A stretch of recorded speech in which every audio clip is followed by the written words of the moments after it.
Silakan, siapa yang membuka dengan nyanyi dan doa? Selamat pagi buat teman-teman semua dan Bapak dosen. Sebelum kita mulai perkuliahan kita, mari kita kawal pujian kita dari kitab PMK BKP nomor 249 sudah dikirim dari grup kita. Ajar aku, oh Tuhanku. 1, 2, 3, ya. Ajar aku, oh Tuhanku. Makai taras pedangdu. Pertemayoran sentuh. Ikut tembas keluhku.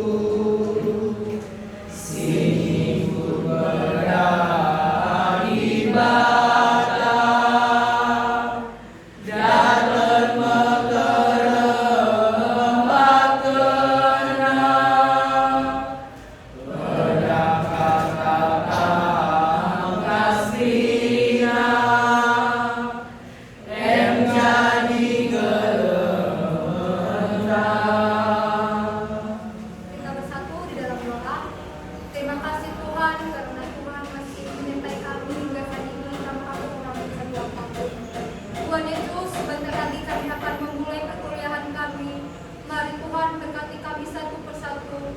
Engkau yang mengajari kami Tuhan, khususnya kami para penyaji yang akan menyampaikan materi-materi yang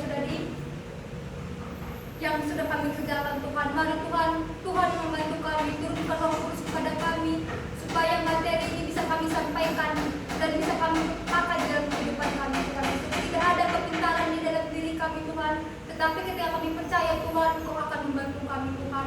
Tuhan Yesus, kami juga berdoa untuk Bapak dosen kami, kiranya Tuhan memberkati, yang memberikan kesabaran di dalam mendidik kami.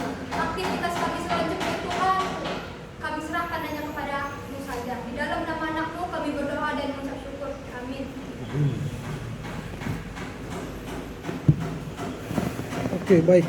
Sebelum kita melanjutkan perkuliahan kita, ada pengumuman yang saya sampaikan. Yang pertama, minggu depan kita libur karena ada pertemuan antara yayasan, dosen dan pembina di retreat GBKP Center Sibolangit. Nah, untuk itu kelompok yang akan melapor bacaan, kelompok 3 dan kelompok 4, kita akan bahas 2 materi itu pada tanggal 7 Maret. Karena 7 Maret itu kita seharusnya di sini sudah UTS. Tapi karena minggu depan kita tidak bisa masuk, maka kita akan bertemu tanggal 7 Maret dengan membahas 2 materi laporan baca 3 dan 4. Dan itu kita anggap nanti 2 pertemuan mengganti yang tidak masuk minggu depan. Karenanya siapkanlah dengan baik laporan baca itu supaya kita nanti bisa menyelesaikan dengan waktu yang banyak. Itu yang pertama. Yang kedua, habis itu nanti kita akan UTS. Berarti UTS tanggal 14 Maret. Dari mana materi UTS? Dari apa yang kita pelajari dari awal hingga laporan baca yang terakhir. Dan nanti materinya mulai dari pengantar sejarah gereja Asia dan gereja Asia lama, terus nanti sampai kepada laporan baca yang keempat. Itulah materi ujian. Jadi persiapkan dengan baik. Dan materi ujian itu tidak sama nanti apakah yang disebut dengan gereja lama, apakah yang disebut dengan Asia, bukan itu lagi pertanyaan. Tapi nanti lebih banyak pada daya analisa dan kritik, apakah kritis, daya analisa dan kritis dari mahasiswa terhadap sejarah. Jadi nanti mahasiswa atau kalian ya memberikan daya analisa sejarah atau daya analisa kritis sejarah terhadap apa yang kita pelajari. Jadi nanti tidak akan mungkin ada jawabannya di buku, tapi kalian bisa menganalisa dan mengkritisi kalau kalian sudah tahu apa yang hendak dianalisa dan dikritisi. Jadi makanya bacalah, pahami supaya kalian bisa mengkritisi atau menganalisa sejarahnya. Nah, sama seperti laporan baca yang akan kita dengar hari ini, harus kalian kuasai. Tidak hanya yang melapor, tapi kalian. Karena ini kan tugas kalian. Proses pembelajaran itu dilakukan melalui pengajaran dosen, lalu atau mahasiswa yang mengajar. Dalam kuliah Merdeka Belajar, mahasiswa dilibatkan dalam belajar. Mahasiswa harus aktif, mahasiswa harus punya kemampuan. Karena kalau kalian baca di RPS itu, khususnya silabus, di situ disebut kompetensi atau keterampilan khusus dan keterampilan umum. Keterampilan khusus ialah mampu menerangkan sejarah Kristen di Asia, mampu menerangkan, itu harus mampu menerangkan. Dengan mampu menerangkan, disitulah daya analisis kritis kalian berjalan. Itulah kesarjanaan kalian. Itulah kampus Merdeka dalam rangka belajar di kurikulum kita. Nah, itulah yang akan kita dengarkan hari ini, sehingga nanti diskusi kita hari ini tidaklah memindahkan buku ini, isi buku ini ke kertas kalian itu, lalu kertas kalian itu kalian baca atau kalian tulis siapa yang tulis, itu tidak saya nilai. Tapi yang saya nilai ialah apa yang kalian tahu, lalu kalian terangkan ke kami pendengar ini, dan kami paham. Kalian mampu mendeliver pesan dari bacaan itu. Kalau kalian mampu menjelaskan semua, silakan. Tidak mampu menjelaskan semua, hanya satu topik yang kau tahu, silakan. Nanti teman-teman yang lain menambah. Gitu ya. Oke, saya absen dulu. Helen. Agnes.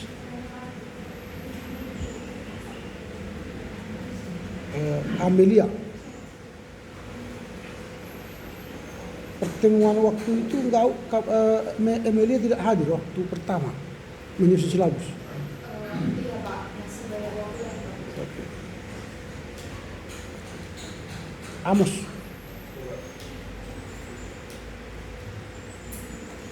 Andres. Angelica.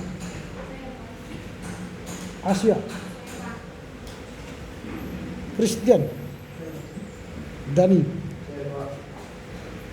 Daniel Purba. Elkana. Efrata. Fierre. Freddy, kamu sudah 3 kali alfa. Jangan main-main lagi. Tinggal 1 lagi jatahmu. Jika mau hidup di sini ya, di kelas ini. Tapi kalau mau caw, silakan aja. Helmeida, Enrico, History, Iverson, Iwan, Jeremia, Jasman, Joya, Marika, Markus, Miasi, Mona,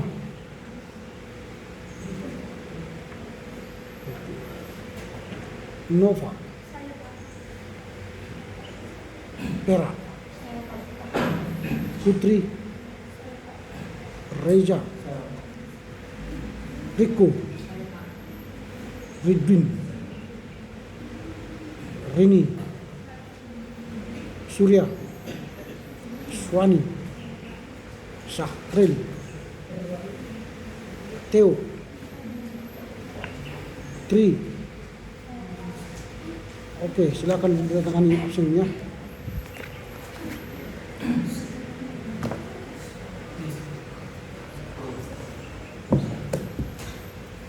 Oke, silakan. Mulai dari saudara siapa ini?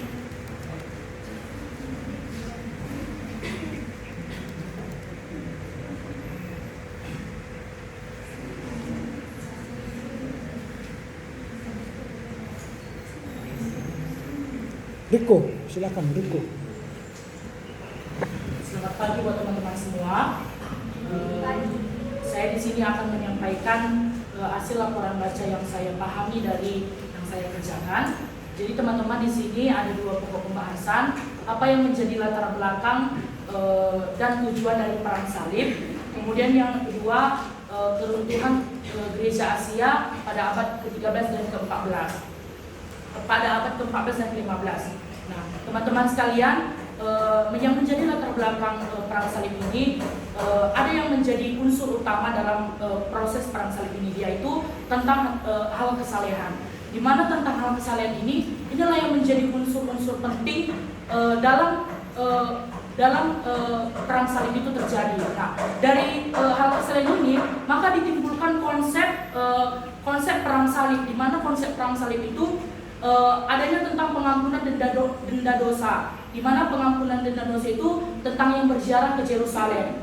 Nah, kemudian dengan hal itu orang-orang Kristen yang berziarah ke Yerusalem dihambat pada saat itu. Nah, kemudian setelah itu ada yang menjadi alasan sehingga perang salib itu dimulai. Yang menjadi alasannya di mana perang salib itu pada saat itu situasi di Asia Kecil sangat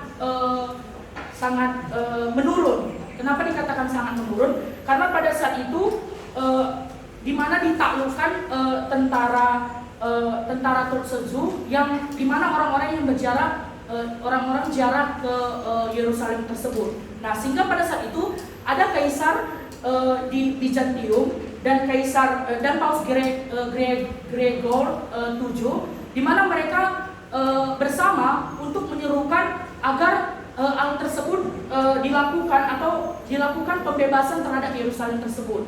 Nah, sehingga pada saat itu sebelum melakukan perang salib itu ada motivasi yang mereka pegang dengan terjadinya perang salib itu. Nah, motivasi itu yaitu motivasi hierarkis. Nah, motivasi hierarkis itu dipakai mereka karena motivasi itu yang menjadi mempersatukan gereja Yunani Ortodoks dengan gereja Katolik Roma. Nah, sehingga suatu saat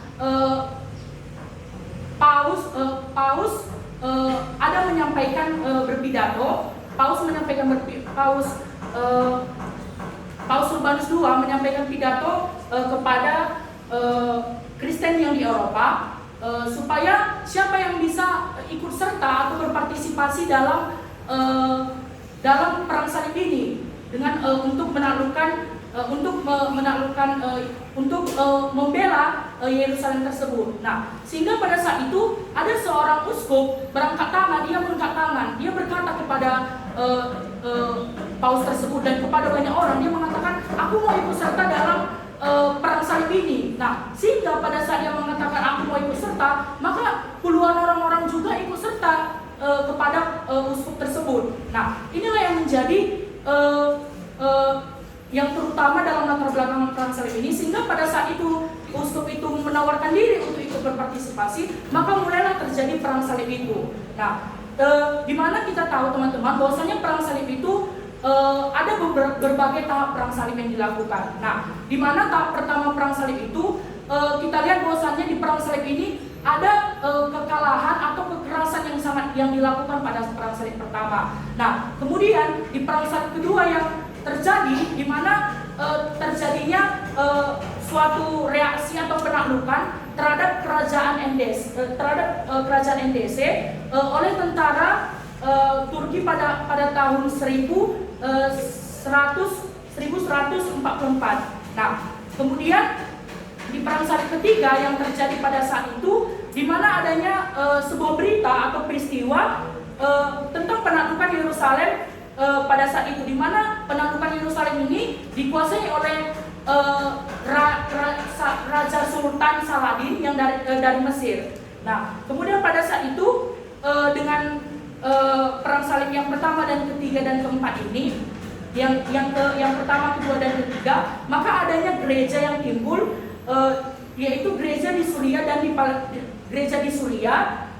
dan di Palestina terhadap perang salib ini. Nah, kemudian adanya tahap perang salib yang keempat. Apa yang terjadi pada saat perang salib yang keempat ini? Nah, perang salib yang keempat ini yang terjadi di mana dengan adanya motivasi ER Chris tadi dari latar belakang perang salib itu, maka motivasi itu digunakan mereka. Karena apa? Karena motivasi itu digunakan untuk jalur perdagangan tersebut. Nah, sehingga di mana terjadi perdagangan di Laut Tengah, itu, nah itulah yang terjadi pada saat perang salib keempat. Nah, sehingga dengan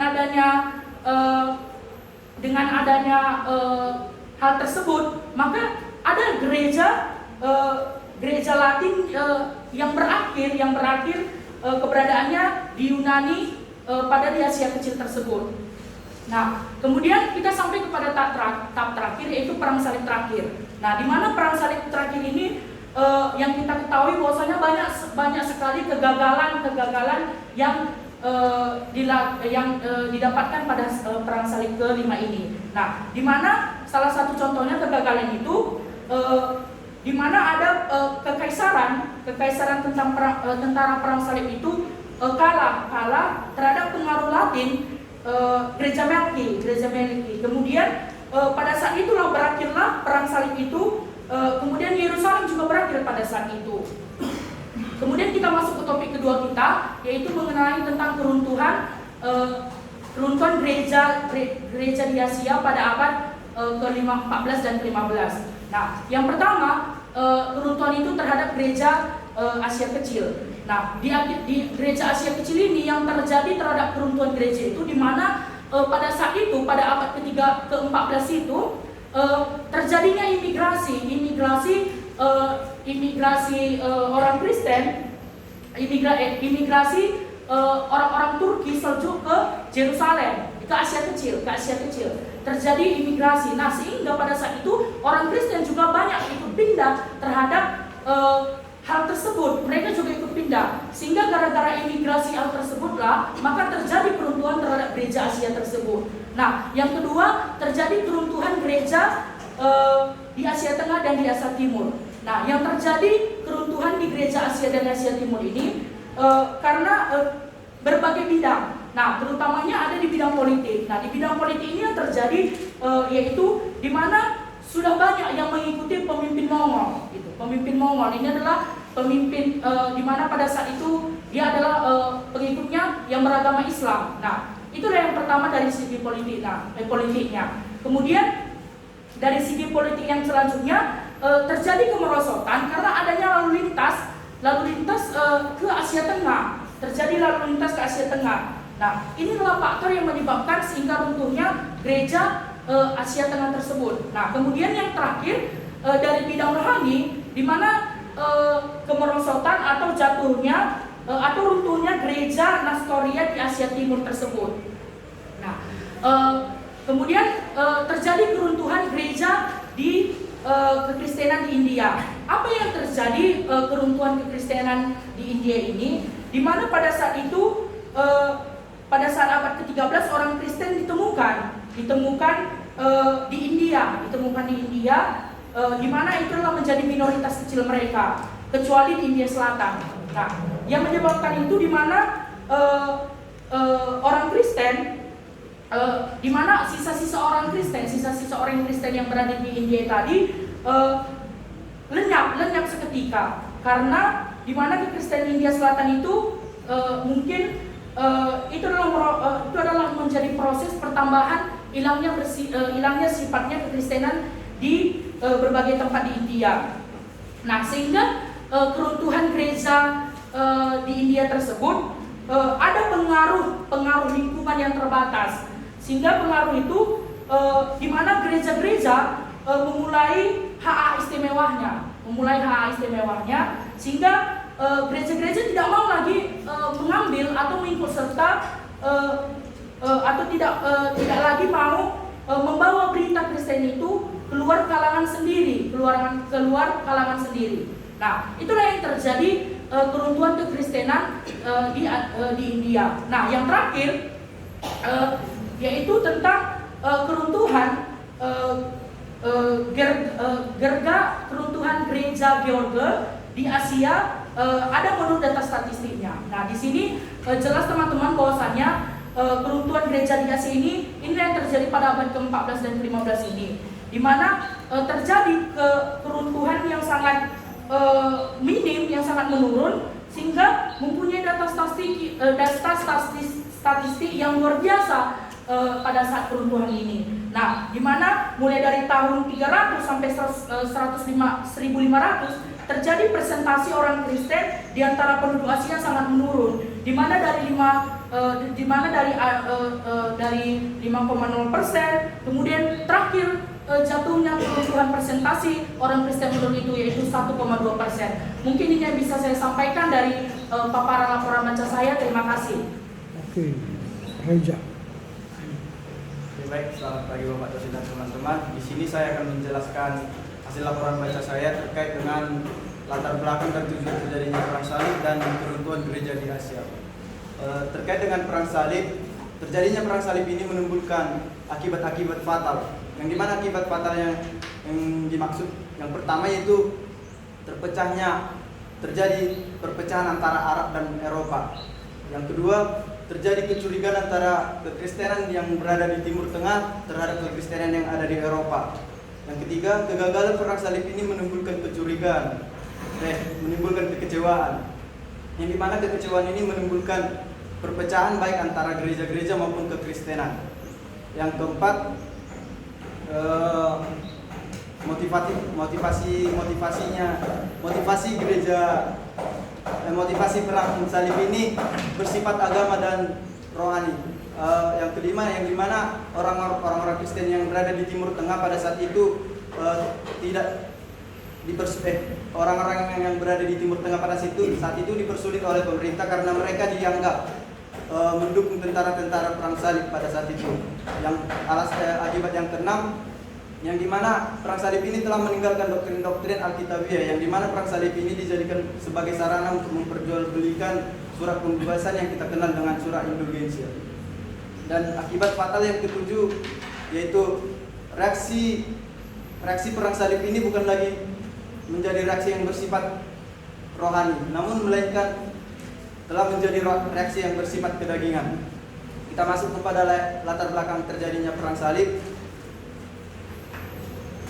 Konsep teologi pembenaran pada masa Gereja Katolik Roma pada saat itu sangatlah berbanding terbalik dengan Alkitab, yang dimana mereka dalam mengadakan pembenaran mereka memuja-muja religi atau patung-patung, yang dimana dengan hal itu pergi berziarah ke Yerusalem merupakan sebuah kegiatan yang sangat dihargai pada masa itu, yang dimana ziarah ke Yerusalem ini digabungkan ke dalam ide untuk merebut kembali kekuasaan di Yerusalem, yang dimana pada saat itu dikuasai orang-orang non-Kristen.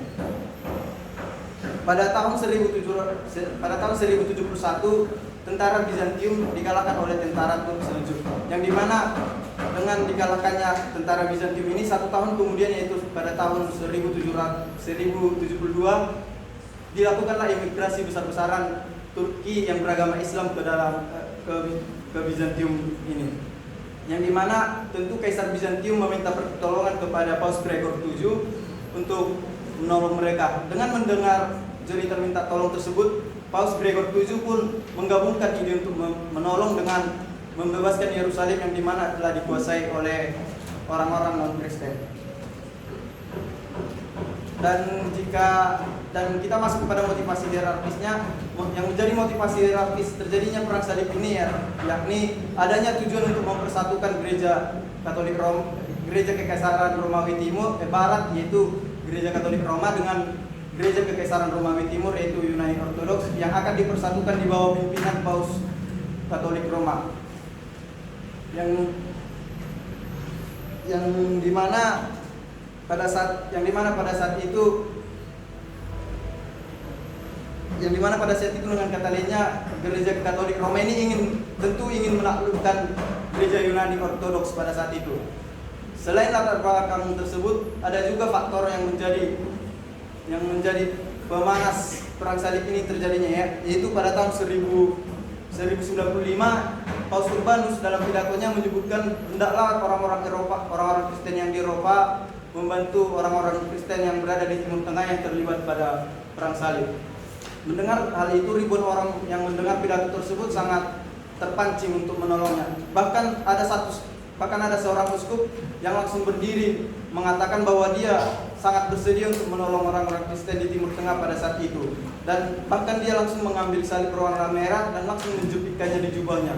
Melihat hal itu, ribuan orang tersebut tercengang melihat ketaatan dari seorang uskup tersebut, sehingga itu menarik perhatian ribuan orang tersebut untuk mengikuti perbuatannya itu. Dan itulah tentunya menjadi faktor pendorong terjadinya perang salib di Eropa pada saat itu. Dan jika kita masuk kepada perang salib yang pertama, yaitu pada tahun 1096 sampai 1099, yang dimana perang salib yang pertama ini dilakukan dengan kekerasan yang sangat-sangat berlebihan, sehingga kekerasan ini mengakibatkan keruntuhan Suriah dan Palestina, yang terkhususnya yaitu Yerusalem. Pada perang salib yang kedua, yaitu 1147 sampai 1149, perang ini dikatakan gagal. Mengapa dikatakan gagal? Karena pada saat itu Paus dan Bernhard dari Blair Fox pada saat itu disebut-sebut sebagai nabi-nabi palsu dan tidak ada yang mempercayai mereka. Dan jika kita beralih kepada perang salib yang ketiga, yaitu pada tahun 1189 sampai 1192, tentara Bizantium berhasil mewujudkan misi Bizantium yang sebelumnya, yang dimana tentara-tentara Bizantium ini berhasil mendirikan kembali gereja Yunani Ortodoks yang di tanah yang telah diruntuhkan sebelumnya, yaitu Suriah dan Palestina. Dan pada perang salib yang terakhir, yaitu pada tahun 1228 sampai 1229, perang salib ini dikatakan gagal. Hal ini dikarenakan Paus Frederick sangat ingin memperoleh Yerusalem ada pada kekuasaannya. Namun setelah hal itu berhasil, pada tahun 1244 Yerusalem kembali lepas dari tangan Paus Frederick II ini. Dan juga benteng pertahanan terakhir tentara perang salib yang ada di Akko telah dihancurkan. Itu menyebabkan bahwa perang salib yang terakhir ini dikatakan gagal. Dan pada masa perang salib ada gereja monofisit pada masa perang salib, baik yang terdampak maupun tidak terdampak oleh perang salib. Yaitu yang pertama, gereja Yakobit, yang dimana gereja Yakobit ini memiliki hubungan yang erat atau union, persatuan dengan gereja Katolik Roma, memiliki hubungan yang erat dengan tentara perang salib. Sehingga gereja Katolik Roma dan gereja Yunani Ortodoks saling berlomba-lomba untuk mengadakan union atau persatuan dengan gereja Yakobit ini. Namun union ini ditolak karena kedua belah pihak menginginkan 100% ajaran gerejanya maupun doktrin-doktrin gerejanya harus ditaati, sehingga union itu pun gagal. Gereja yang kedua yaitu Armenia. Gereja Armenia terpecah oleh tentara-tentara Turki, yang dimana gereja Armenia ini menjadi terbelah menjadi Armenia besar dan Armenia kecil. Yaitu yang dimana Armenia kecil memilih untuk bergabung bersatu dengan gereja Katolik Roma, yang dimana pada saat itu mendengar hal itu gereja Armenia besar tidak setuju dan semakin terpecah belah. Oleh sebab itu gereja Armenia kecil memilih untuk bergabung dengan gereja Katolik Roma, dan sementara gereja Armenia besar memilih untuk memilih Katolikosnya sendiri. Gereja yang ketiga yaitu gereja Nestorian. Gereja Nestorian ini tidak terdampak oleh akibat perang salib, yang dikarenakan karena pada masa itu gereja Nestorian berada di bawah pemerintahan Islam pada saat itu, sehingga gereja Nestorian ini tidak memiliki hubungan kontak dengan tentara-tentara perang salib. Dan sekarang kita masuk kepada keruntuhan gereja di Asia pada abad 14 sampai 15.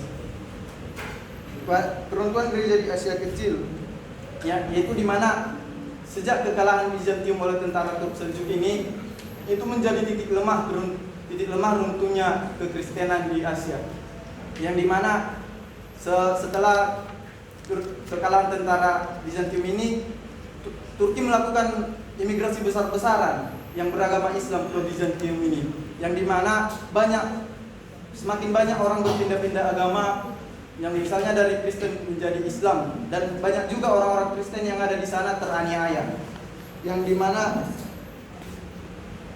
sehingga sedangkan gereja Yunani Ortodoks pun di sana ketika mendapat ancaman dari luar, bahkan rahib-rahib gerejanya, pengurus gerejanya langsung mengundurkan diri dari kehidupan gereja, sehingga menjadi awal keruntuhan gereja di Asia Kecil.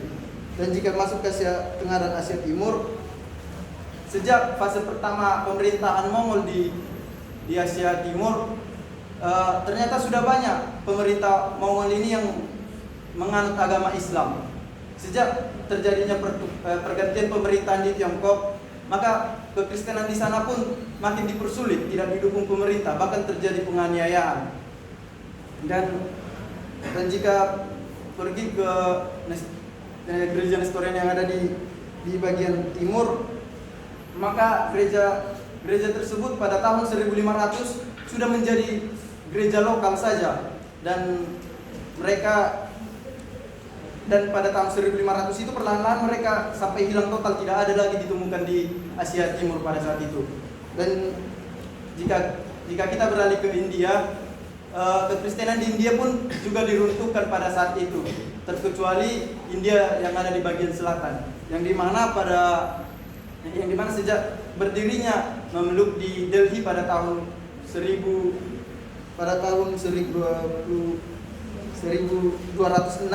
di Delhi, itu menjadi sejak saat itu India di bagian utara ini menjadi di bawah pimpinan kekuasaan Islam, yang dimana pada saat itu India yang ada di bagian utara Gunung Vindhya ini lama-kelamaan akan menjadi diruntuhkan oleh orang-orang yang beragama Islam tersebut, dan tak lama kemudian orang-orang yang berada di bagian selatan Gunung Vindhya ini juga menjadi diruntuhkan oleh orang-orang yang beragama Islam itu dan juga banyak yang teraniaya. Namun di India bagian selatan tidak terkena dampak runtuhnya gereja ini, namun dikarenakan pada kekristenan di India Selatan meminta pertolongan kepada pusat gereja Nestorian, yang dimana pada saat itu gereja Nestorian menasbihkan 4 uskup dan mengirimkan ke-4 uskup tersebut ke India untuk menolong mereka. Dengan dikirimnya ke-4 uskup tersebut, maka kekristenan di India Selatan pun semakin terbantu. Dan kita masuk kepada pencuitan gereja Nestorian dan Yakobit di Asia Barat. Yang pertama yaitu gereja Nestorian. Ekspedisi Timur Leng ini sangat berdampak bagi gereja Nestorian, yang dimana gereja Nestorian ini diserang pusatnya oleh ekspedisi Timur Leng, sehingga pada tahun 1500 gereja Nestorian ini menjadi gereja lokal saja, dan tahun demi tahun semakin mengundurkan diri ke pedalaman, sehingga orang-orang mengenal gereja Nestorian ini sebagai gereja orang Asyur. Dan jika kita masuk ke dalam gereja Yakobit, yaitu yang dimana mereka tidak didukung pemerintah pada saat itu. Dengan penderitaan tersebut, banyak orang-orang yang Kristen Yakobit semakin bertambah untuk jumlah orangnya yang berpindah agama pada saat itu, sehingga semakin lama mereka mengundurkan diri ke Mesopotamia Utara. Namun atas pengunduran dirinya itu bukan membuat mereka semakin berkembang, justru sebaliknya, melainkan mereka tetap hanya menjadi minoritas di sana. Dan di balik keruntuhan gereja ini ada juga gereja-gereja yang tetap menjaga eksistensinya. Yang pertama yaitu gereja Maronit. Gereja Maronit ini tetap berdiri, tidak runtuh, karena gereja Maronit ini memiliki hubungan atau union dengan gereja Katolik Roma, dan hubungannya ini sangat baik. Gereja Katolik Roma tidak enggan mau menolong gereja Maronit ini, sehingga gereja Maronit ini tetap berdiri di Asia.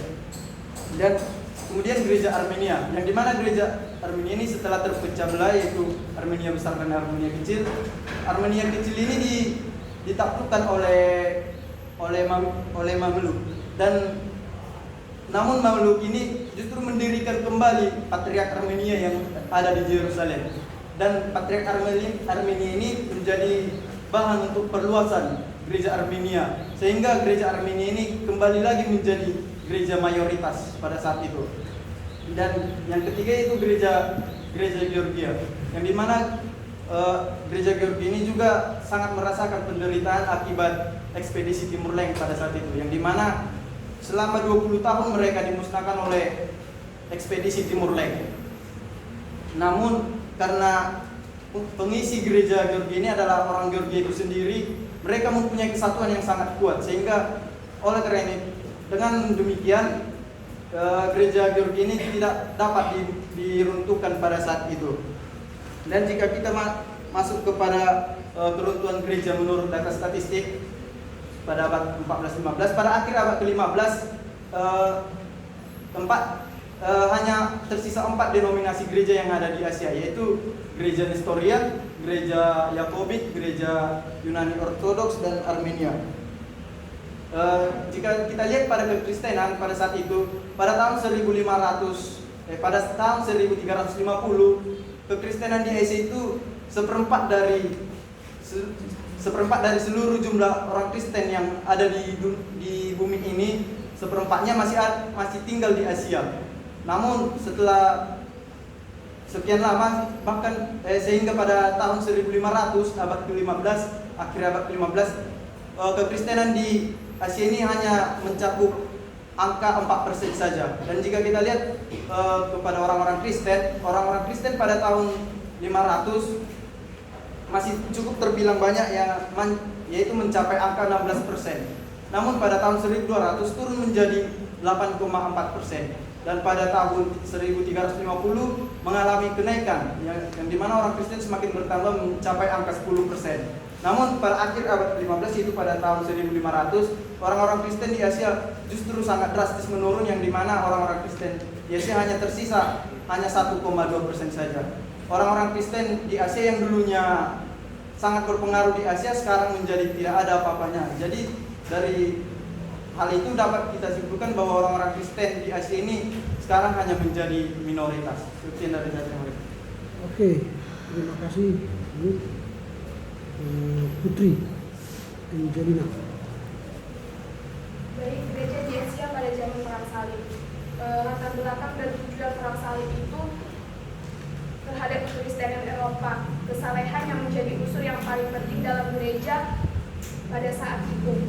Adapun alasan yang menimbulkan perang itu dikalahkan oleh tentara Turk Seljuk, di mana pada saat itu Bizantium kehilangan kontrol atas pembatasan di Asia Kecil Timur, yang mengakibatkan sejak tahun 1072 mulai terjadi imigrasi orang Turki yang beragama Islam ke Asia Kecil. Dan juga pada tahun 1071 Yerusalem ditaklukkan oleh tentara Turk Seljuk. Nah, ada beberapa faktor yang disebabkan dari adanya perang salib. Yang pertama, memperkuat permusuhan antara dunia Arab dan Eropa. Dan yang kedua, perang salib juga berarti seragam gereja Barat pada gereja Timur. Dan yang ketiga, menyebabkan keputusan dan kekecewaan di Eropa. Yang keempat, orang Kristen di Timur Tengah dipersulit. Yang kelima, motivasi tentara perang salib bersifat campur antara agama dan duniawi. Adapun beberapa yang penyebab terjadinya perang salib. Yang pertama itu pada tahun 1096 sampai 1099 di mana perang ini dilaksanakan dengan kekerasan yang luar biasa. Sebagai akibatnya, sebagian besar dari Suriah dan Palestina, khususnya Yerusalem, dikalahkan.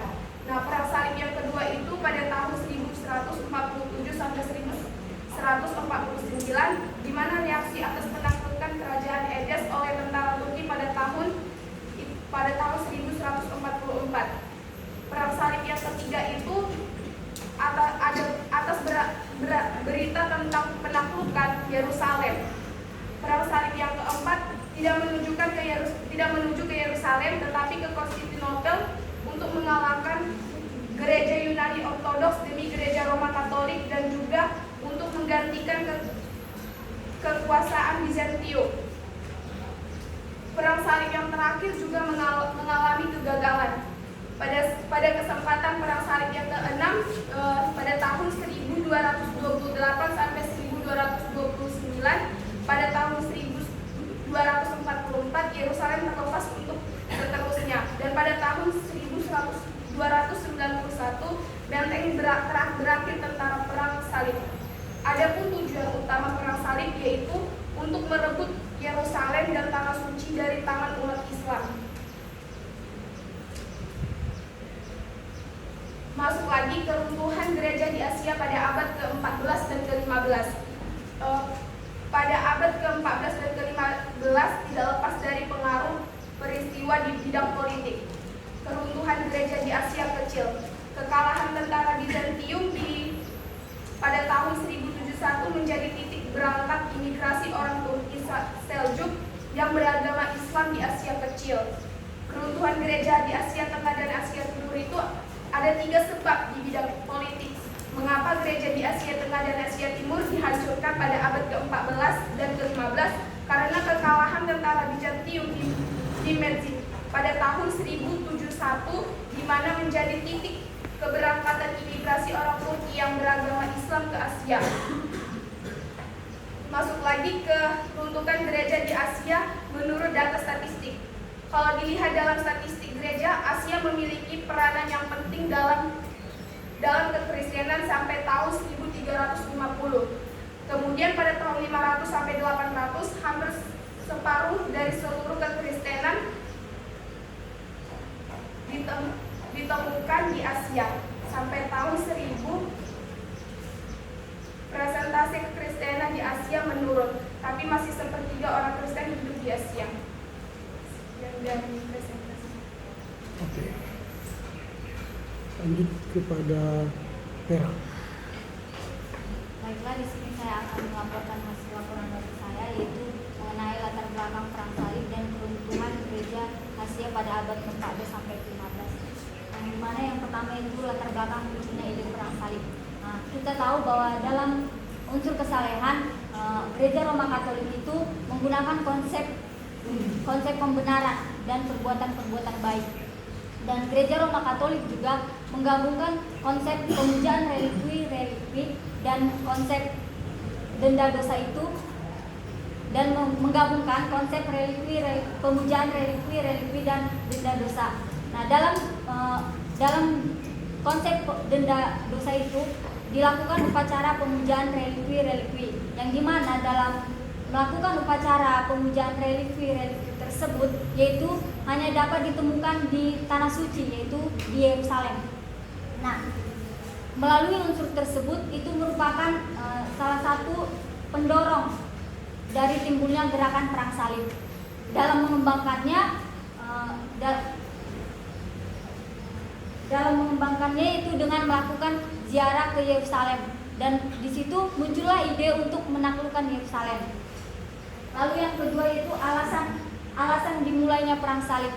Nah, yang dimana pada tahun 1071 tentara Bizantium itu dikalahkan oleh tentara Turki Seljuk, yaitu di Tiger. Nah, karena kekalahan tentara Bizantium itu, Bizantium tidak dapat lagi untuk mengontrol perbatasan yang ada di Asia Kecil Timur. Nah, dan dampak dari hal tersebut, maka orang-orang Turki yang beragama Islam berimigrasi ke Asia Kecil Timur tersebut, dan sehingga membuat agama Kristen yang di situ menjadi agama Kristen yang minoritas. Dan akhirnya Kaisar Bizantium pun meminta bantuan kepada Kaisar George VII, yang dimana juga Kaisar George VII ini bertujuan untuk membebaskan Yerusalem untuk membebaskan Yerusalem. Lalu selanjutnya yaitu yang dimana ada motivasi hierarkis. Nah, dalam motivasi hierarkis ini yaitu merupakan motivasi dibuat oleh gereja Romawi Katolik. Nah, dalam hierarki tersebut bertujuan untuk membebaskan Yerusalem, dan gereja Roma Katolik juga ingin menaklukkan gereja Yunani Ortodoks. Peristiwa yang menghidupkan gerakan perang salib ini yaitu yang dimana pada tahun 1095 dilakukan pertemuan sinode, yang dimana pada pertemuan sinode itu dihadiri oleh Paus Urbanus II. Nah, Paus Urbanus II ini pada sinode itu menyampaikan kepada orang-orang yang di situ bahwa pada tanggal 27 November 1905 Paus Urbanus II akan menyampaikan sebuah pidato. Nah, pada tanggal 27 November tersebut Paus Urbanus II pun menyampaikan pidatonya kepada orang-orang Kristen Eropa supaya membantu orang-orang Kristen yang ada di Asia Kecil Timur. Untuk membantu orang-orang yang ada di Asia Kecil Timur. Nah, orang-orang yang mendengar hal tersebut mereka merasa emosional, dan akhirnya mereka pun berteriak mengatakan Deus vult, yang artinya Allah mengkehendaki. Nah, Paus Urbanus II ini menyampaikan pidatonya itu atas kehendak daripada Tuhan. Lalu atas pengumuman tersebut maka dilakukanlah perang salib yang pertama, yang dimana perang salib yang pertama ini dilakukan pada tahun 1096 sampai 1999. Nah, pada perang salib yang pertama ini dilakukan dengan kekerasan yang sangat luar biasa, sehingga mengakibatkan sebagian besar wilayah Suriah dan Palestina, terkhususnya wilayah Yerusalem itu dikalahkan. Lalu selanjutnya itu perang salib yang kedua, yang dimana dilakukan pada tahun 1147 sampai 1149, yang dimana pada perang salib tersebut berakhir dengan kekalahan karena Paus dan Bernhard dari Clairvaux itu dituduh ataupun dihina sebagai nabi-nabi palsu. Lalu yang ketiga itu yaitu perang salib yang ketiga, yang dilakukan pada tahun 1189 sampai 1192, yang dimana pada perang salib tersebut melakukan sebuah perjanjian antara Raja Inggris dan Sultan Saladin, yang dimana dalam perjanjiannya tersebut bahwa orang-orang Kristen diperbolehkan ataupun tidak dihambat lagi untuk melakukan ziarah ke Yerusalem. Lalu perang salib yang keempat. Nah, perang salib yang keempat ini bukan lagi menuju kepada Yerusalem, tetapi kepada Konstantinopel, yang dimana Konstantinopel ini ingin mengalahkan gereja Yunani Ortodoks demi gereja Katolik Roma. Lalu perang salib yang terakhir ini yaitu berakhir dengan kegagalan. Baiklah, selanjutnya akan mengenai keruntuhan gereja di Asia Kecil.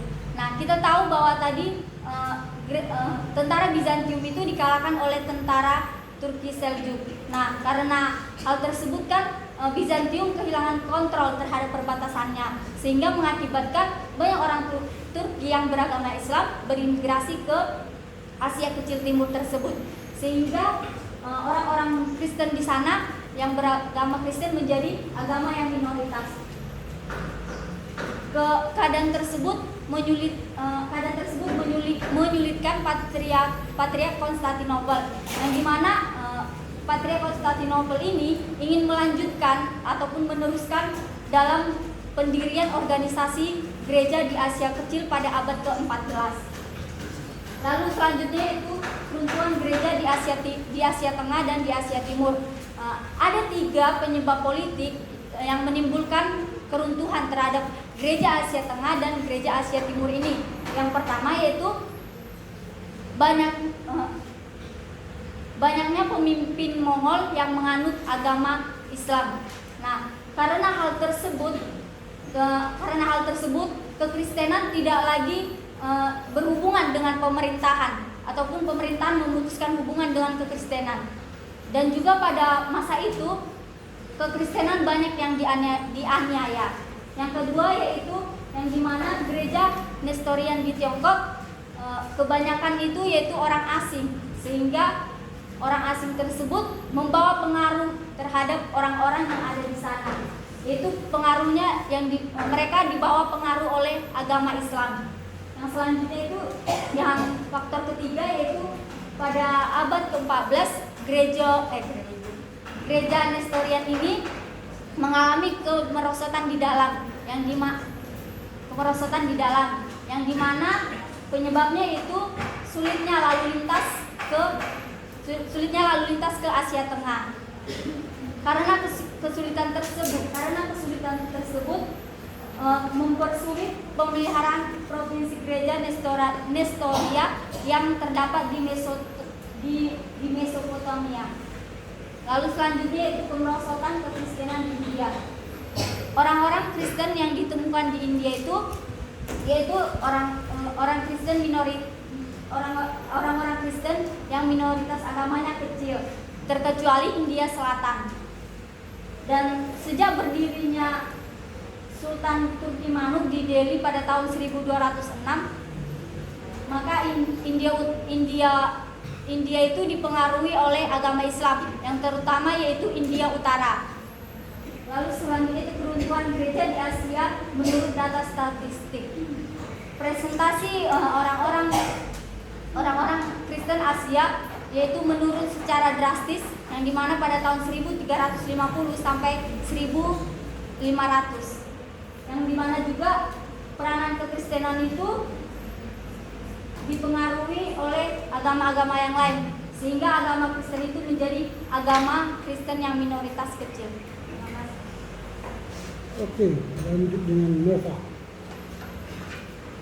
Baik, di sini saya akan memaparkan tentang laporan bahasa saya yang berjudul Gereja di Asia pada zaman Perang Salib dan Keruntuhannya. Di sini yang pertama kan kita lihat bahwa unsur yang pertama itu adalah unsur kesalehan, bahwa di sini hal yang mendukung terjadinya Perang Salib itu juga konsep teologis tentang pembenaran di gereja Roma Katolik itu tidak jelas lagi, sehingga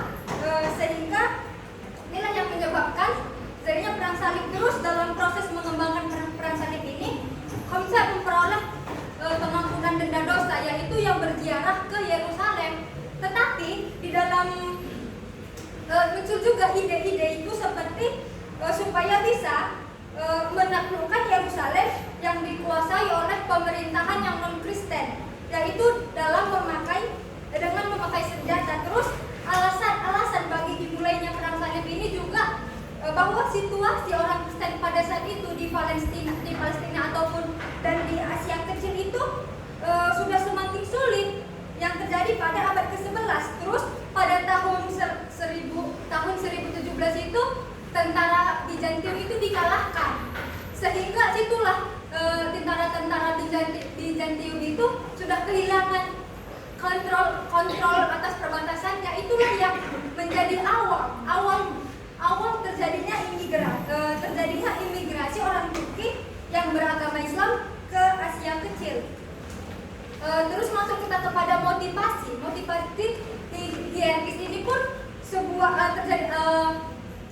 merupakan suatu konsep yang kecil ataupun yang masih kuat di dalam Roma Katolik ini, yaitu di sini kan dikatakan tadi bahwa untuk mempersatukan kembali gereja Romawi di bagian timur ataupun bisa kita sebut itu di daerah Yunani Ortodoks. Di sini kan idenya itu menuju ke Yerusalem, tidak lagi di sini Perang Salib yang ini tidak menuju lagi ke Yerusalem dengan tujuan membebaskan Yerusalem, tetapi di sini konsep hierarkis itu untuk menuju ke Konstantinopel untuk mempersatukan gereja Yunani Ortodoks dengan gereja Roma Katolik. Terus di dalam peristiwanya itu pun terjadi pada November sekitar tahun 95 itu Paus Urbanus II itu menyampaikan pidatonya. Pertamanya dia bilang seperti ini, tidak saya yang menyampaikan, tetapi ini Tuhan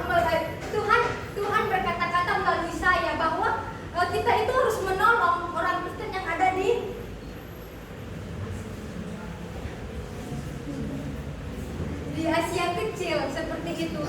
Terus dia menyampaikan pidatonya ada seorang Urbanus Paus itu mengangkatkan tangannya, saya bersedia, uskup itu, saya bersedia untuk mengikuti perang salib seperti itu. Jadi pada tahun-tahun berikutnya itu pergilah mereka kepada perang salib dari Eropa, dan selama hampir 200 tahun kepausan terus menghidupkan bagaimana cara untuk menghidupkan perang salib tersebut kepada Roma Katolik di Eropa. Terus ada 3 perang salib, yaitu yang pertama itu yang dilakukan secara kekerasan, yaitu pada tahun 1096 sampai dengan 1099. Terus yang kedua itu perang salib yang kedua itu bahwa tahun 1147 sampai 1149 itu perang salib tentang reaksi akan adanya penetapan kerajaan Edessa oleh tentara Turki pada tahun 1144. Terus perang salib yang ketiga itu bahwa ini tetap tepatnya pada tahun 1189 sampai 1192, bahwa ini tidak lagi tentang reaksi tentang penetapan, tetapi sudah berita bahwa adanya berita tentang penaklukan Yerusalem oleh Sultan dari Mesir tahun 1187. Dan pada kita masuk kepada perang salib keempat, di sini pada perang salib keempat ini tidak menuju ke Yerusalem tetapi ke Konstantinopel yang dikalahkan pada tahun 1204 di Konstantinopel, dan didirikan di sini Kekaisaran Latin mencakup Yunani dan bagian barat lalu lintas Asia Kecil. Nah, pada perang salib yang terakhir itu juga mengalami kegagalan karena di sini Kaisar Jerman berusaha untuk mengambil kembali Yerusalem itu, tetapi pada tahun-tahun yang akan datang itu tidak bisa dipertahankan, bahwa Yerusalem itu pada tahun 1244 Yerusalem terlepas untuk seterusnya, dan tahun 1291 benteng terakhir tentang tentara perang salib ataupun disebut di kota Akko dikalahkan. Terus kita masuk kepada sejarah runtuhnya gereja di Asia Kecil. Adapun sejarah runtuhnya gereja di Asia Kecil ini ada bahwa bangsa Arab ini sudah mulai menguasai sebagian besar Timur Tengah pada abad ke-7. Terus pada abad ke-10 orang Turki Seljuk itu dan Turki yang lain itu pun sudah mulai mempengaruhi sejarah Asia dan Asia Tengah. Terus pada abad ke-14 dan ke-15 itu keruntuhan di bagian Asia tidak lepas dari pengaruh peristiwa-peristiwa yang ada di bidang politik. Maka keruntuhan di gereja Asia Kecil ini adalah suatu titik mulainya imigrasi orang Turki Seljuk yang beragama Islam ke Asia Kecil.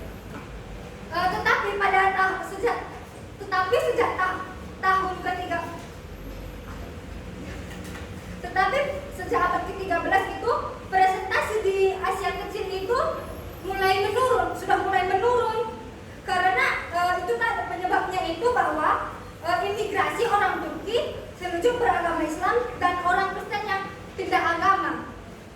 Terus pada abad ke-13 daerah Asia Kecil itu pun sudah dikuasai oleh orang Turki menjadi minoritas. Adapun kemerosotan kekristenan di India itu bahwa tidak hanya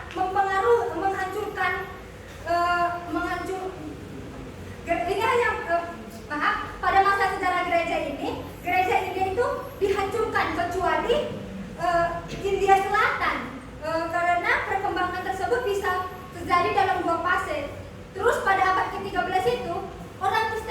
sudah ditemukan di mana-mana di India tetapi sebagai minoritas saja di antara penduduk asli. Jadi lenyapnya kekristenan ini di India berbagai hasil suatu proses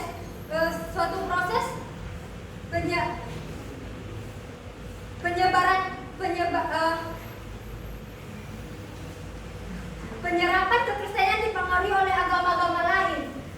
Dengan kelamaan hanya terdapat di daerah selatan aja orang Kristen ini. Terus keruntuhan gereja di Asia menurut data statistik ini bahwa per tahunnya itu semakin menurun sehingga kita lihat bisa pada tahun 500 dan 800 itu masih ada separuh dari seluruh kekristenan ditemukan di Asia. Tetapi pada tahun 1000 presentasinya itu semakin turun lagi. Terus tahun 1500 itu hanya tinggal 4% lagi. Tahun 500 presentasi kekristenan hampir mencapai 16%, tetapi pada tahun 1200 itu turun lagi.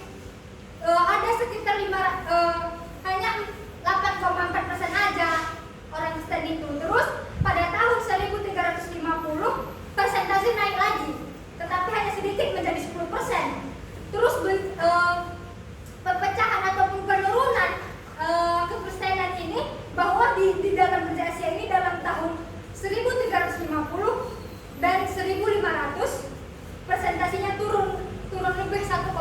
Sekian yang saya sampaikan. Terima kasih. Oke, semangatnya ya.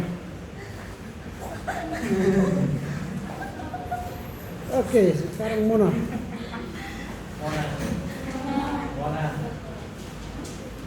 Mona Desna.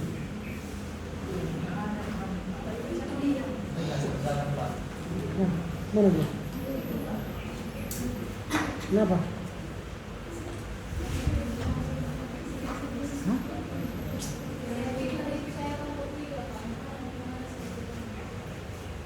Kau pikir? Dari mana kau pikiran itu? Pikiran itu dari mana?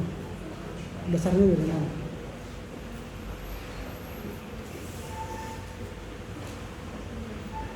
Pikiranmu itu dari mana dasarnya?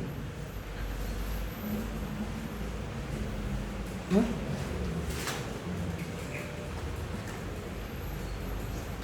Dasarnya mengatakan kau kelompok 3 dari mana?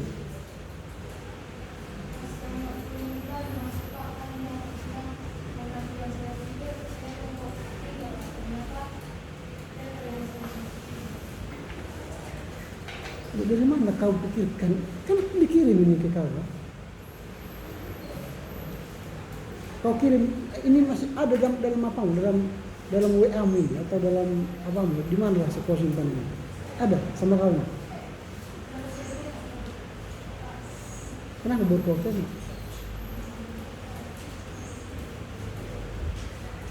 Ya oke, Anda itu kan hakmu ya. Anda kehilangan nilai ya untuk laporan baca.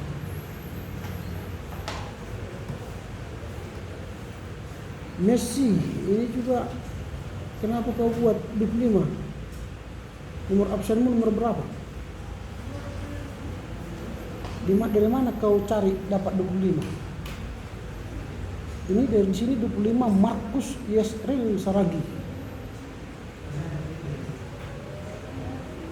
Ini kenapa di sini 25?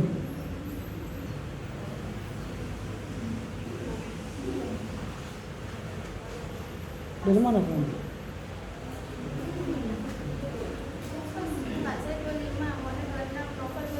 Dari mana kau ambil itu?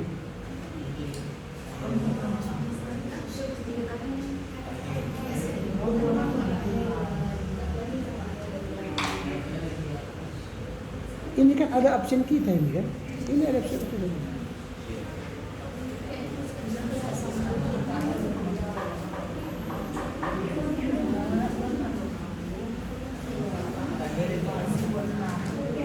Oke, kamu nomor absenmu nomor 26. Messi itu 26. Ini si Oki siapa? Ya? Kelas apa? Kelas A.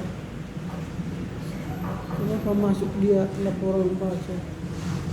Oh, kelas A ya? Oh, kelas A kan Messi. Di Asia pada zaman perang salib. Latar belakang dan tujuan perang salib. Ada hal yang mendukung timbulnya suatu gerakan perang salib ini, yaitu adalah kesalehan yang menjadi unsur utamanya. Dalam gereja Roma Katolik pada saat itu, konsep teologi tentang pembenaran tidak jelas lagi. Dan tujuan utama dari perang salib ini yaitu untuk merebut kembali Yerusalem dan tanah suci dari tangan umat Islam. Alasan terjadinya perang salib ini atau alasan dimulainya perang salib ini adalah pada tahun 1071 tentara Bizantium itu dikalahkan oleh tentara Turk Seljuk di Manzikert, dan pada tahun 1071 itu juga Yerusalem ditaklukkan oleh tentara Turk Seljuk. Dampak yang disebabkan dari perang salib ini yaitu pertama, memperkuat permusuhan antara dunia Arab dengan Eropa, dan yang kedua menyebabkan kecurigaan antara orang Kristen di Timur Tengah terhadap kekristenan Eropa. Yang ketiga itu menyebabkan keputusasaan dan kekecewaan di Eropa. Yang keempat, orang Kristen di Timur Tengah itu dipersulit. Dan yang kelima, motivasi tentara-tentara perang salib itu bersifat campuran antara agama dan duniawi. Motivasi anarkis ini terjadinya perang ini untuk mempersatukan kembali gereja kekaisaran bagian barat dengan gereja kekaisaran di bagian timur. Perang salib yang pertama ini dilakukan pada tahun 1096 sampai 1099, dan perang salib pertama ini dilakukan dengan kekerasan yang sangat luar biasa, sehingga sebagian besar dari Syria dan Palestina, terkhususnya Yerusalem itu dikalahkan. Dan perang salib yang kedua ini juga mengalami kekalahan, yang dimana nabi dan Benhard itu dihina sebagai nabi-nabi palsu. Sementara perang salib yang ketiga ini merupakan reaksi atas penaklukkan Yerusalem oleh Sultan Saladin dari Mesir. Dan perang salib yang keempat tidak menuju ke Yerusalem, melainkan ke Konstantinopel untuk mengalahkan gereja Yunani Ortodoks dan menggantikan kekaisaran Bizantium. Perang salib yang terakhir juga mengalami kegagalan pada tahun 1228 sampai 1229. Frederick II berusaha memperoleh kembali Yerusalem. Sekian.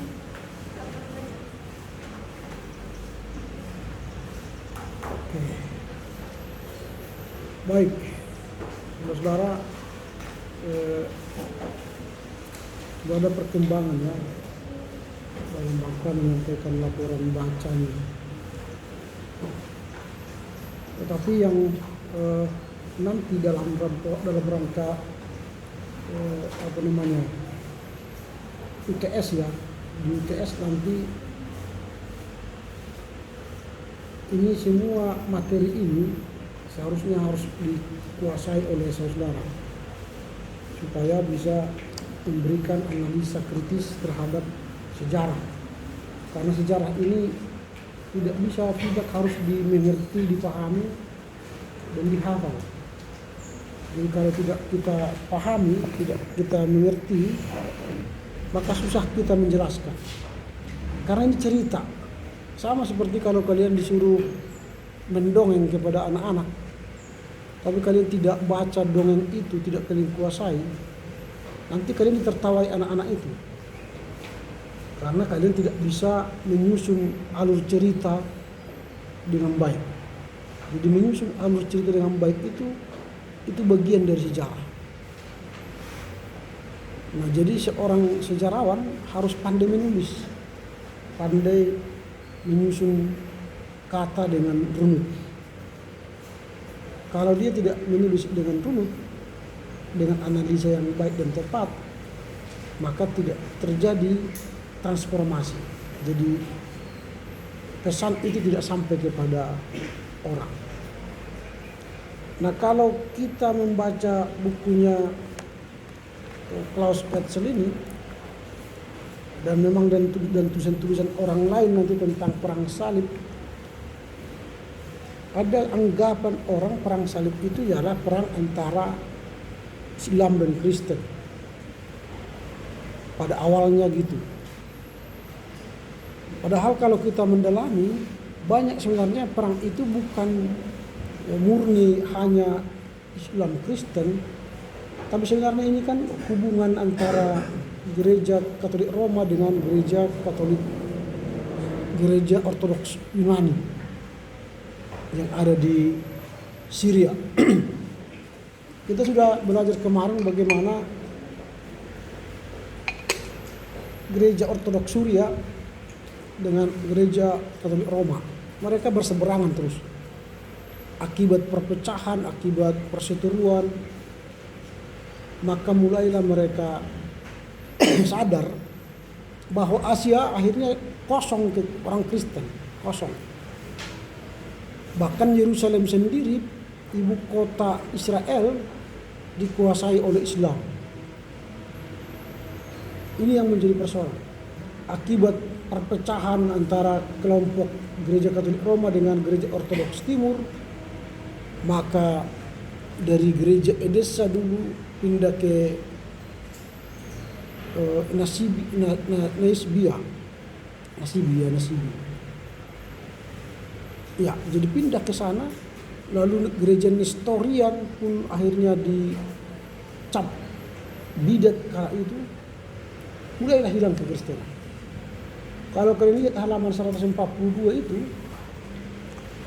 kekristenan itu dulu pernah menguasai Asia. 100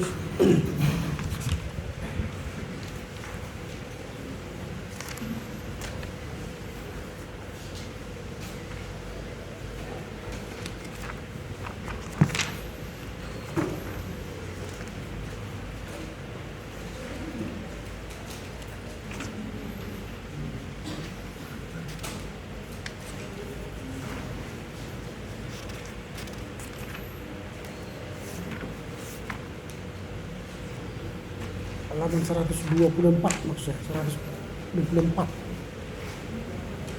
Kekristenan pernah menguasai Asia sampai 47%, 48% tahun 500. Tapi karena Asia dan Barat itu, Katolik Roma dan Ortodoks itu selalu berpecah atau berperang untuk saling menguasai, maka tahun 1500 orang Kristen hanya 4,0%. Itu sangat mengerikan. Ketika 4,0% itu berarti kekristenan sudah mulai habis. Dan perang salib itu selama 3 abad, 200 tahun lebih. Nah, makanya orang gereja Katolik Roma mencoba bersatu bersama Bizantium, itu kan gereja Ortodoks Yunani itu bersatu mereka merebut kembali Yerusalem. Nah, itulah makanya mulai terjadi perang salib. Nah, perang salib itu pada dasarnya pada awal pertama itu tidak disebut dengan perang salib. Tetapi orang melihat gerakan tentara Romawi ini yang selalu menggunakan simbol salib, baik di pakaiannya, baik di alat-alat yang mereka gunakan, kuda dan senjata ada salib, mereka dicap menjadi perang salib. Tetapi dari 5 atau 6 perang salib ini tidak ada kemenangan mereka, kalah terus. Dan inilah zaman yang paling memalukan sebenarnya bagi orang Kristen.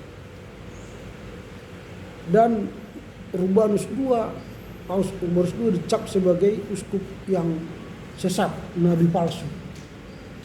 Karena apa? Karena dia menggunakan ayat Alkitab untuk berperang. Di Alkitab kan mana ada ajaran kekristenan berperang dengan mengangkat senjata. Dalam nama Yesus, mari perang. Gak ada itu. Tapi di seberang ada. Panggil nama Tuhan, matikan orang. Itu di sana ada. Di kita nggak ada.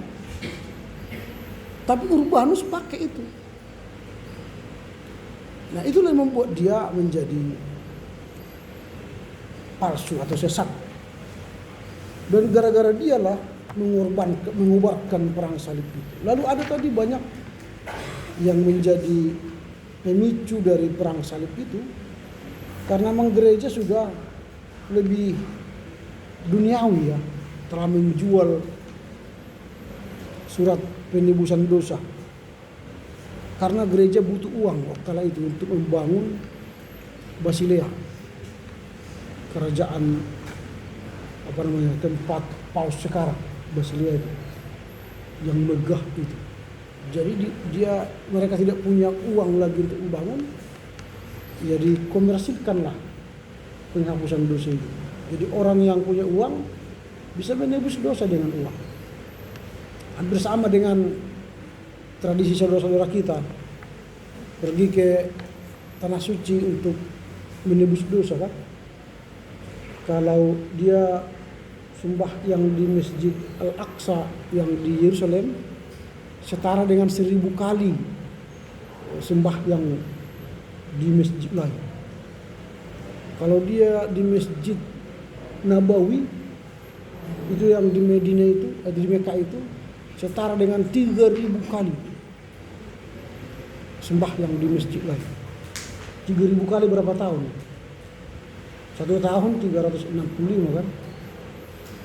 Bagi 3000 kali bagi 365 berapa tahun? Hampir 4-5 tahun ya. Jadi tak usah lagi sembahyang. Bisa. Kalau kita pergi ke Yerusalem berkali-kali, tidak sama dengan 1000 kali tidak ke gereja kan? Pulang kau dari sana ya tetap ke gereja, tidak ada alasan. Baru pulang dari sana kan punya gelar haji dan hazzah. Kalau kalian pergi ke Yerusalem nanti bukan jadi pendeta kalian langsung. Bim pendeta. Kalau laki-laki pendeta, kalau perempuan pendeti. Gak ada itu. Gak ada bisnis di sana. Nah itu terjadi kala itu, bagi Katolik terjadi. Maka terjadilah perang merebut Yerusalem. Sampai sekarang kan masih terjadi perang merebut Yerusalem kan. Cuma perangnya sudah tidak perang salib lagi namanya. Itu Zionisme yang merebut. Orang-orang Israel merebut Yerusalem. Ketika mereka berdiri menjadi sebuah negara, mereka mengembangkan sayap, memperluas teritorial mereka. Tahun 48 merdeka, perang 67 tambah wilayah. Perang tahun sekian tambah wilayah. Pokoknya setiap perang tambah wilayah mereka. Karena orang Yahudi ini kan pintar, licik dan pintar. Kalau misalnya inilah batasan, inilah Israel, perang, bangun lagi di sini, pindah batas ke sini kan. Perang lagi, pindah batas ini. Bangun rumah, masukkan orang, masukkan pengungsi. Nah, itu sudah mereka kuasai. Karena mereka bangun rumah tidak seperti kita setahun. Mereka bangun rumah 1 hari, 1 malam. 1 malam jadi rumah. Karena semua sudah pakai, tinggal hubung-hubungkan itu, pakai baut dan sebagainya, jadi rumah. Kita harus belanja pasir, batu, cari tukang, tunggu lama gitu. Kalau mereka bangun rumah sebentar. Dan sampai sekarang itu Yerusalem itu masih dikuasai Palestina. Dan Yerusalem Timur lah yang mereka minta sebagai ibu kota negara, dan sekarang sudah pindah dari Tel Aviv ke Yerusalem Timur. Kalau Yerusalem Barat, Utara, dan Selatan itu dikuasai Islam sekarang.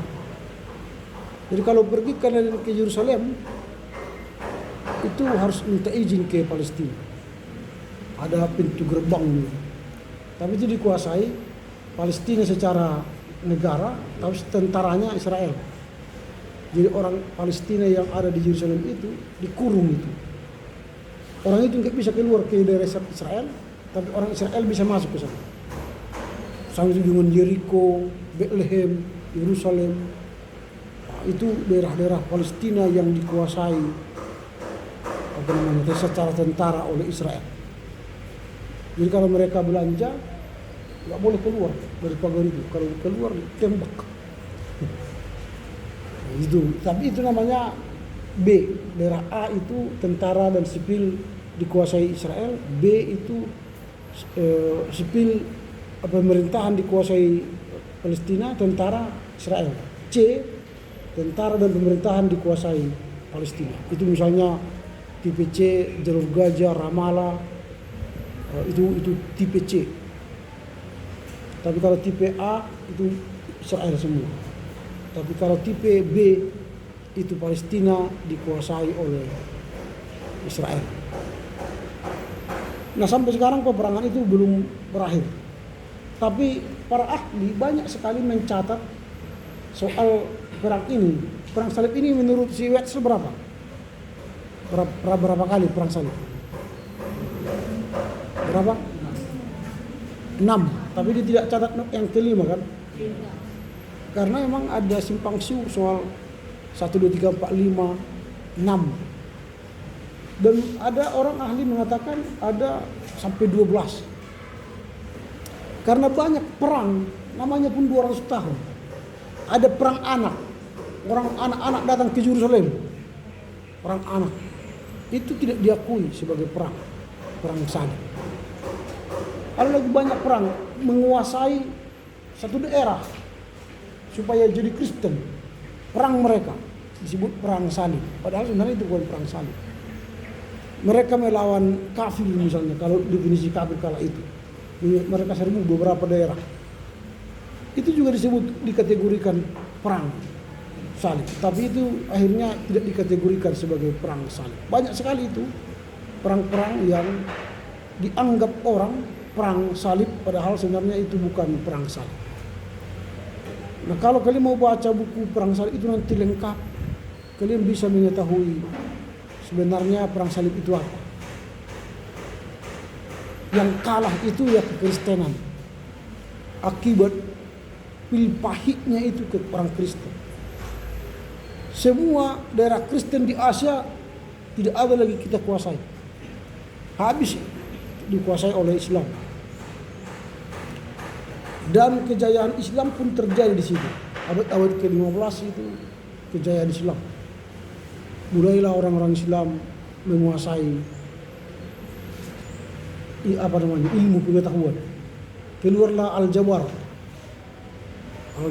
aritmatika, ilmu-ilmu daripada Arab. Tapi setelah itu orang Kristen bangun lagi, bangkit lagi orang Kristen. Maka yang menguasai teknologi sekarang ya kita, orang-orang Kristen di dunia. Khususnya orang Yahudi. Orang Yahudi ini ya kan pintar sekali. Jadi kalau misalnya sekarang peperangan kita sebenarnya perang salib yang tanda petik ya masih tanda petik itu masih ada, tapi namanya perang yang narasi. Makanya menyerang kekristenan, mereka menyerang kita dari berbagai sudut mereka. Karena tidak bisa mereka lawan lagi secara perang dulu. Tidak ada lagi perang kan. Tapi perang kita sekarang perang ideologi. Nah kalau kalian nanti nonton di YouTube polemikus Islam itu luar biasa menyerang ke Kristen. Tapi tidak ada polemikus Kristen yang melawan mereka. Kita menjadi hanyalah apologet, pembela Kristen. Jadi orang-orang apologeter Kristen itu mulai membaca perang salib ini harus dikuasai perang salib. Supaya bisa kita menjadi apologet Kristen yang baik. Selain Alkitab dikuasai. Kalau kita tidak kuasai sejarah perang salib, nanti kita kembali mereka hantam karena mereka sudah baca itu perang salib. Itu secara Islam Kristen tidak akan berhenti sepanjang abad itu. Karena kita kan agama samawi. Kita bicara Abraham, mereka bicara Ibrahim. Kita bicara misalnya Musa, mereka ada Musa. Kita bicara Yesus, mereka ada Isa. Jadi termasuk perang yang tidak akan henti-henti. Nah itulah sebabnya kita perlu menyiapkan diri menghadapi mereka, menjadi seorang teolog yang tahu sejarah. Minimal sejarah gereja Asia ini kalian kuasai, setidaknya kalian sudah bisa punya modal nanti untuk berapologet dengan mereka.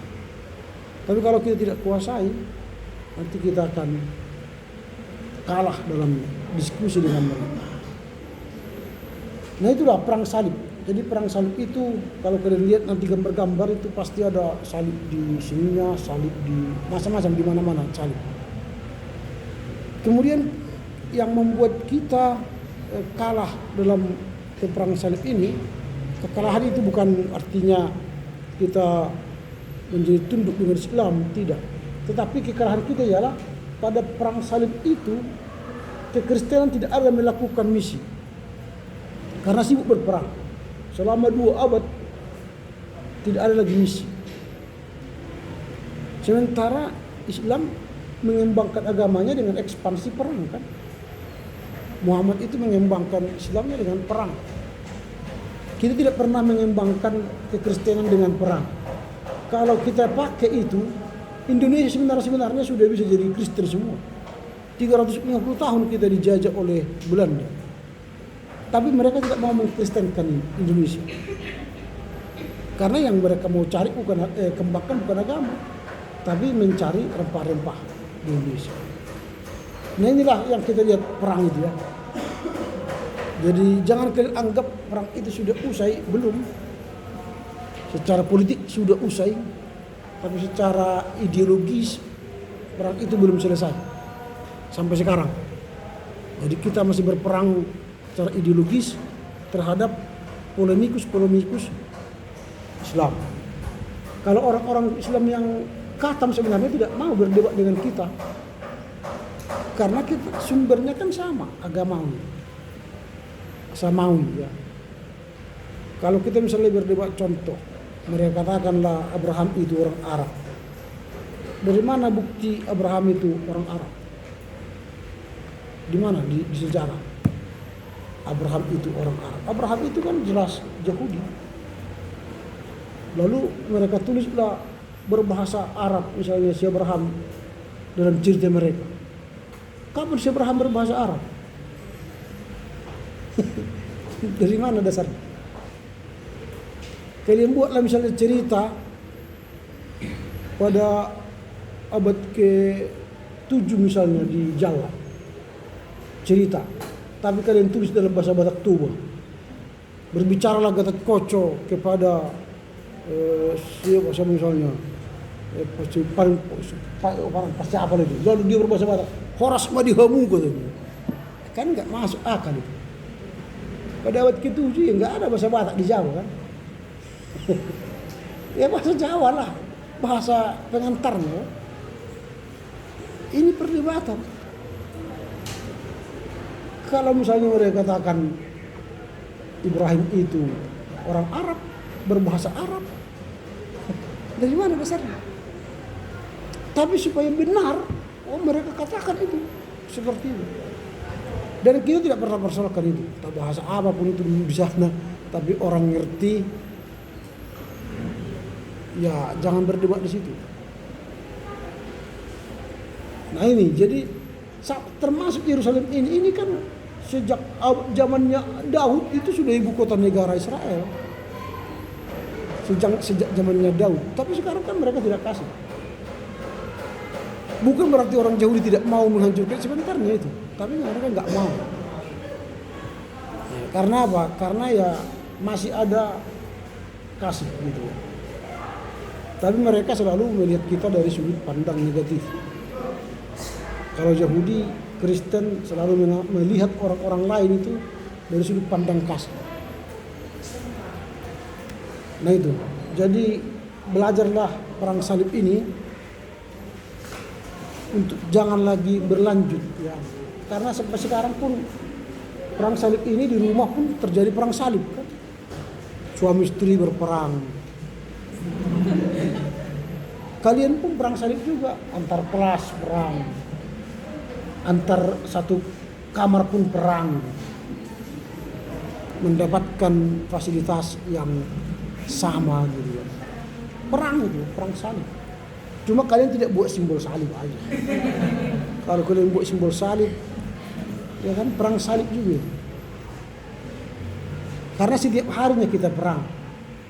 Kalau perang salib itu setiap hari secara ideologis ya, kita terus berperang melawan roh jahat di udara, melawan roh-roh di laut, dan melawan roh-roh di darat. Itu kita perang itu. Jadi kalau kalian di sini ada yang berarti kan kalian kalah. Kalau setan-setan di Indonesia kan setan-setan kolot. Coba lah babi ngepet, suster ngesot, pocong. Kalau dikejar-kejar suster ngesot lah kalian, mana mungkin dia lebih cepat lari dari kalian ya? Ya gini-gini. Tak mungkin cepat itu. Tapi kalian takut, itu aja ya, ketakutan kalian yang mengalahkan apa itu. Atau datang pocong, mana hei dia mana bisa lari kecepatan, jadi bisa kalian lari cepat. Kan? Makanya setan-setan kita, setan-setan kolot tuh. Kalau setan-setan luar negeri canggih-canggih, iya kan? Coba lah lihat film-film setan-setan luar negeri canggih sekali. Mereka sudah bisa menggunakan kemajuan teknologi setan itu. Kita nggak bisa, main handphone pun nggak bisa. Ada lagi apa namanya ghost writer kan? Jadi hantu itu menulis di papan tulis. Bagaimana kabarmu, sehat gitu. Kayak cat. Itu kan kolot itu kan. Kalau setan luar negeri, ya dia sudah pakai teknologi kan. Pakai teknologi setan. Makanya memang setan itu kan tergantung manusianya berkualitas apa tidak.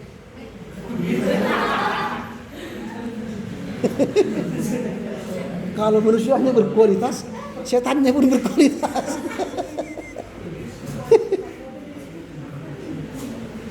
Gitu. Jadi kalau kalian menghadapi setan-setan aja pun takut, bagaimana kita berperang salib ini menang kan? Karena enggak punya iman. Sebentar di sana udah tepar lah dia tidur jam 3, tidak makan pagi, tidak ada nutrisi dalam tubuhnya. Lihat yang goyang-goyang pun, wih. Padahal kainnya yang gini-gini malam-malam kan. Atau daun-daun ini bunyi-bunyi kalau malam. Kalian bilang lah, itu bunyi di situ bunyi. Bunyi lah, ada pohon kan bunyi dia. Ada angin sik. Tergantung imanmu itu. Kau beriman ada setan, ya ada setan. Kau beriman tak ada setan, ya memang nggak ada. Gitu loh. Kau imanilah ada pocong, nanti malam lewat. Karena pikiranmu yang membuat pocong itu ada. Nah, makanya berperang salib lah. Kau yang menang atau iblis yang menang. Dalam sejarah Asia habis kekristenan itu. Habis. Jadi jangan-jangan kalian pun nanti di sini habis juga. Kalau enggak beriman kalian kan. Nah, gitu lah ya. Jadi punya daya kritis lah. 2 minggu yang akan datang. Kalau tidak sanggup menjelaskan semua, ambil aja yang bisa kau jelaskan. Supaya dia mengerti gitu loh. Daripada semua dijelaskan tapi enggak dia mengerti. Mengerti aja. Mengerti cerita itu. Nanti 2 minggu yang akan datang soal kontinuitas. Bagaimana sebenarnya kelanjutan Kristen di Asia. Lanjut atau tidak? Kalau lanjut bagaimana mereka bertahan? Kan bisa kalian cari nanti di sini. Gitu ya. Oke, silakan siapa yang menuduh dengan doa dan nyanyi.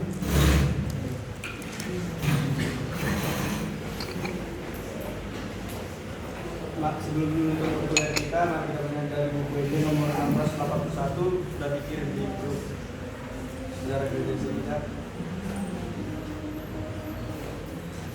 Mari kita bernyanyi Alea Mam Asiroham. Kita nyanyikan 1, 2, 3 ya.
Tuhan Yesus, sebentar kami akan pulang Tuhan ke tempat kami masing-masing. Kiranya Tuhan yang melindungi kami, menyertai kami.